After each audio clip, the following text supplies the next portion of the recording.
Hello everyone and welcome to another video. This one's going to be a little bit different as I'm going to do a tier list for the new Series 4 and 5 cards that have been announced.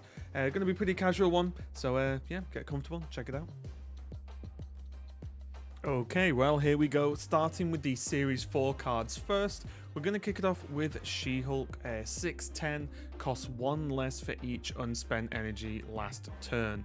I think this card's insane. I think it's so strong. People have already spoken about how strong it'll be in Deathwave, but I actually think it will fit into even more decks than that, especially if you're not running a smooth curve, then you will have the potential to actually drop it out on turns 4, maybe even sooner than that, depending on what's going on with the game. So for me, very, very simple. This one is a must buy. And next up we have Titania. Interesting card. A lot of people, a lot of good players think this is going to be one of the best cards out of the new series. I'm not fully convinced. I do get the comparisons with the Demon from the HUD, but for me, just holding a 1/5 in hand for potentially the majority of the game just to play out on turn 6 might not be quite as good as everyone thinks it is.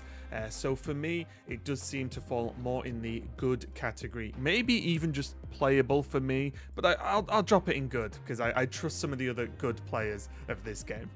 Next up, we have Luke Cage, a pretty tricky card to work out where he should go, honestly. His effect seems quite strong overall, and he could just make Hazmat a very, very playable card.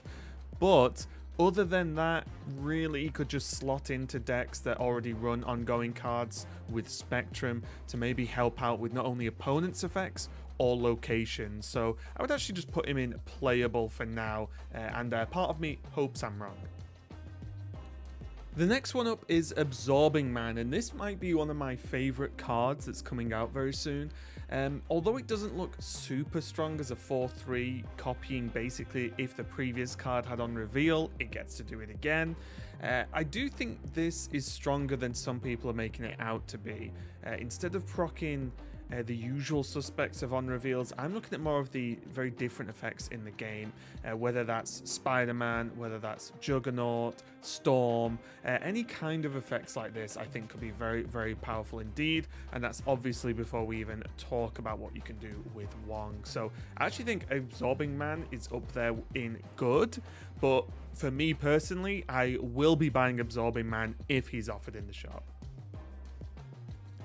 Next up, we have Maria Hill, a card that is going to share a theme with the other shield cards in this tier list. 2/3, add a random 1-cost card to your hand as an on-reveal effect. I think this card's okay. It's definitely not terrible, but I do think it only really fits in very specific decks when you're looking at like the likes of Collector and Quinjet as well. So although I do think this is fine as a card, I don't think it's great, and it does fit into that sort of niche category. So that's why I'm going to stick Maria Hill for now. Next up, we have Agent Coulson, a great character a lot of people do like, but maybe not a great card. It's a 3/4, and it basically has such a similar ability to Maria Hill, but with higher costed cards, so adding a random 4 and 5 cost. For me, this is where things start to fall off for the shield cards. I think playing a 3/4 that doesn't really add much else, there's no chance of it affecting the board, it doesn't grow in power. I think this is just a little bit underwhelming for me, so I would actually have to just put Agent Coulson in bad and avoid to maybe not pick this one up too soon. We have another shield card coming up next. It's going to be the Helicarrier, and this is a really tricky one. It's a 6/10. When you discard this from your hand, replace it with 3 random cards. Initially, people are talking about Hela and other discard decks, but from what I've seen, you actually don't want to keep adding things when you play discard in most cases. So I actually think this is going to be quite bad as well. I don't really see a good spot for this card to really hit. So once again, this one's going to join Coulson in the tier D bad/avoid. So yeah, dodge this one as well, guys. And now we have M'Baku, one of the cards many players have decided is the worst card in the whole set. I think there's a tiny amount of merit to him being played as a Lockjaw recycler, but we'll have to see how that one goes.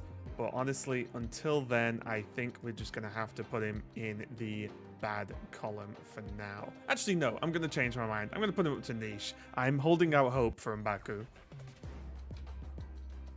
And now we have Atuma, a 4/10. If you have another card here at the end of your turn, destroy this.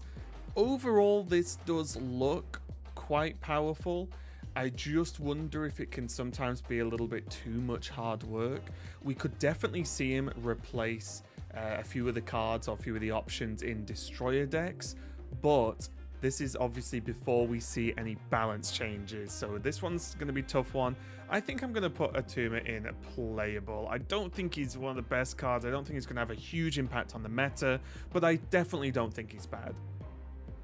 And now we have the last card that's going to be part of Series 4, at least initially, is going to be Orca.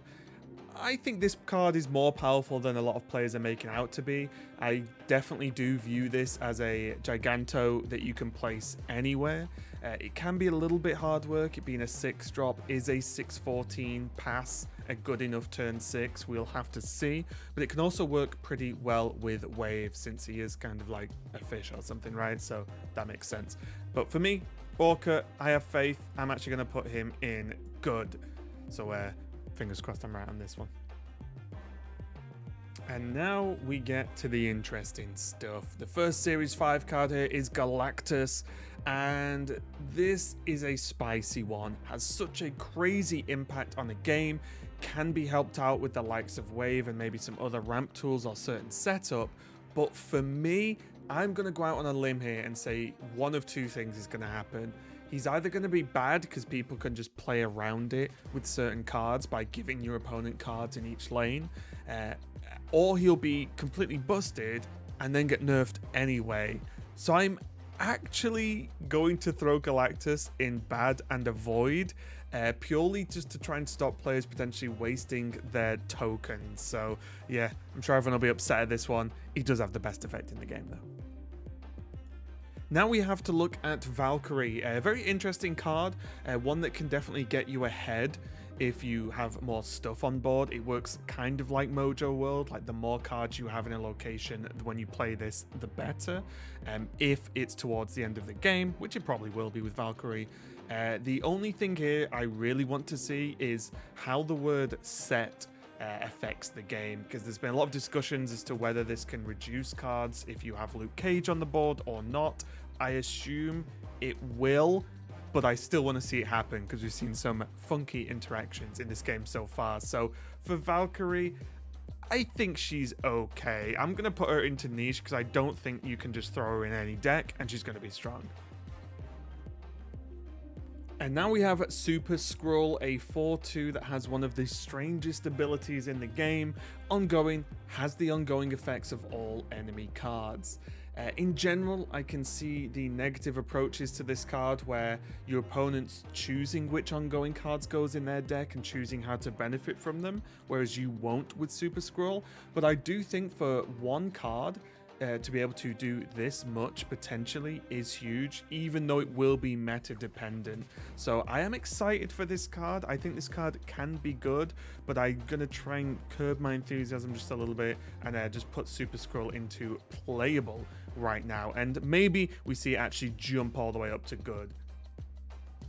And now we have one of the cards that surprised me the most with how much I sort of did a U-turn on this card. Initially, I wasn't overly impressed with Shuri, but the more I think about it and the more you get past the haha Shuriken double Black Panther and think a little bit deeper about some of the options and what Shuri actually does, I'm very excited for this card. Removing some of the negative effect of playing a Doctor Doom, for example, buffing up something like Odin early with ramp and then being able to just play something on top of that as well is going to be absolutely huge. So really, really excited for Shuri, and for me, it's the first card that's going to join She-Hulk in the must-buy section. So yep, can't wait to pick up Shuri. So next up is Bast, a card that does a very simple job, sets the power of all cards in hand to 3. And this, at least initially, as will have two main uses.